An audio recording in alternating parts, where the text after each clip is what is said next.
Está escrito na primeira epístola de Pedro, capítulo 2, versículo 9, o seguinte: Vocês, porém, são geração eleita, sacerdócio real, nação santa, povo de propriedade exclusiva de Deus, para anunciar as grandezas daquele que o chamou das trevas para a sua maravilhosa luz.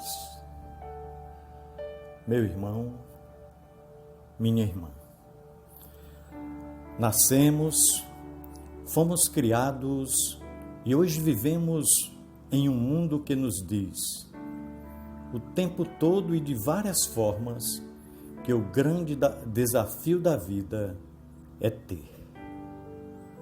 O ter tornou-se o alvo principal na vida da humanidade.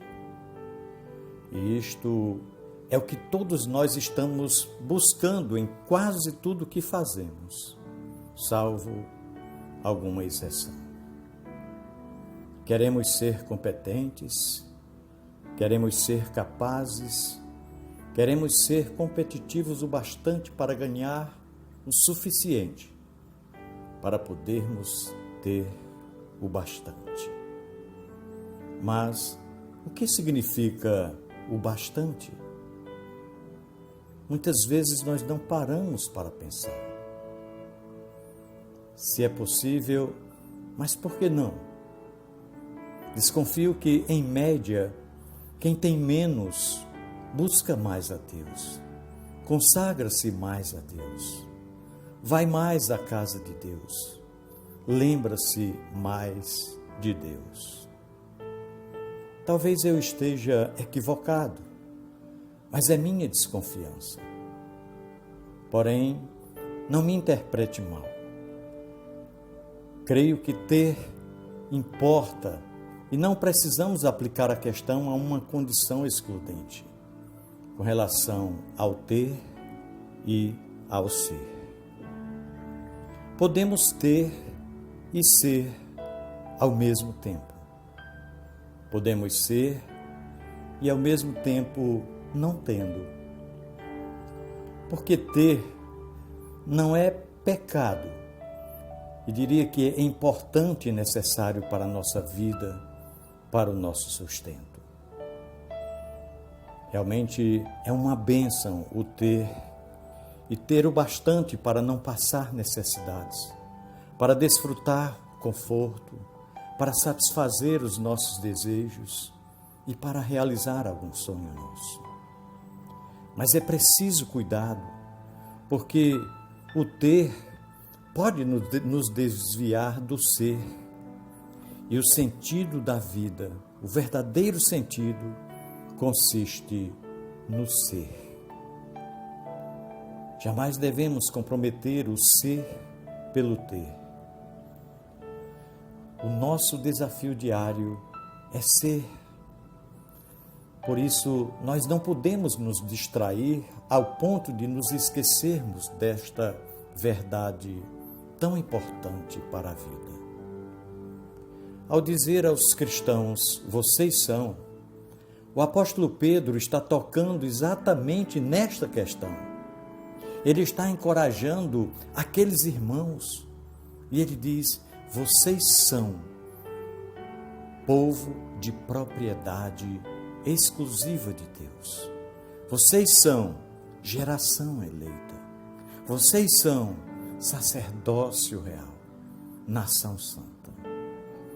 Então,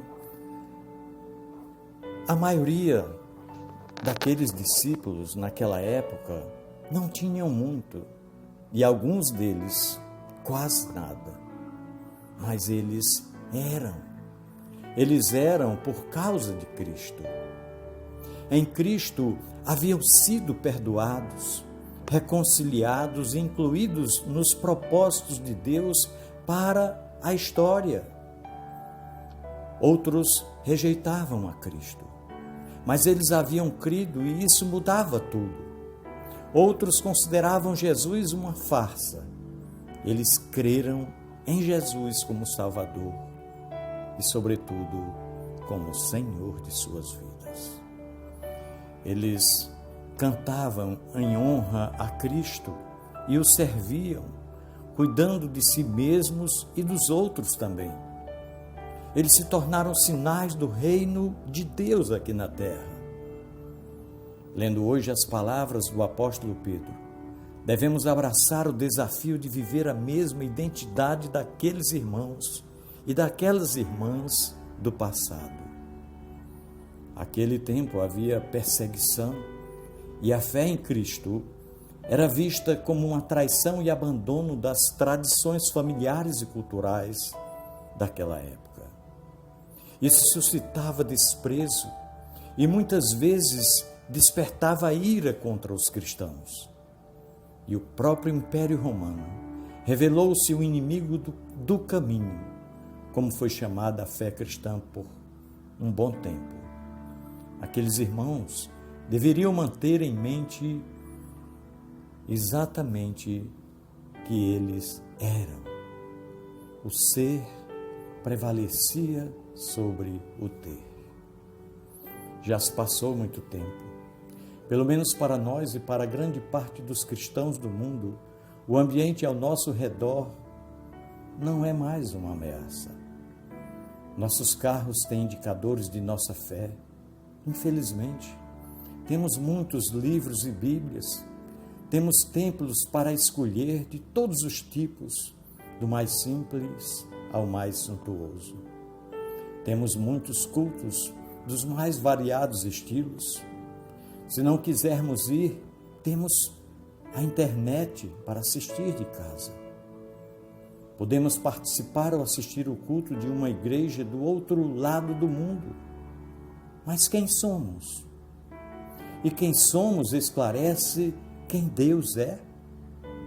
Cantamos que não existe nada melhor do que ser amigo de Deus. Como é a nossa amizade com Ele e como ela mexe conosco e nos faz ser quem de fato somos? Meus queridos irmãos, nós temos o desafio de ser gente que foi escolhida por Deus, que o representa, cuja vida indica que andamos com Ele, gente que pertence a Ele. Por isso é importante aplicarmos as palavras do apóstolo Pedro a nós mesmos. Precisamos crer que somos, pois em Cristo somos, e é exatamente o que Pedro está declarando neste versículo. Há mudanças necessárias, há fraquezas que dificultam a chegarmos na escalada do verdadeiro ser.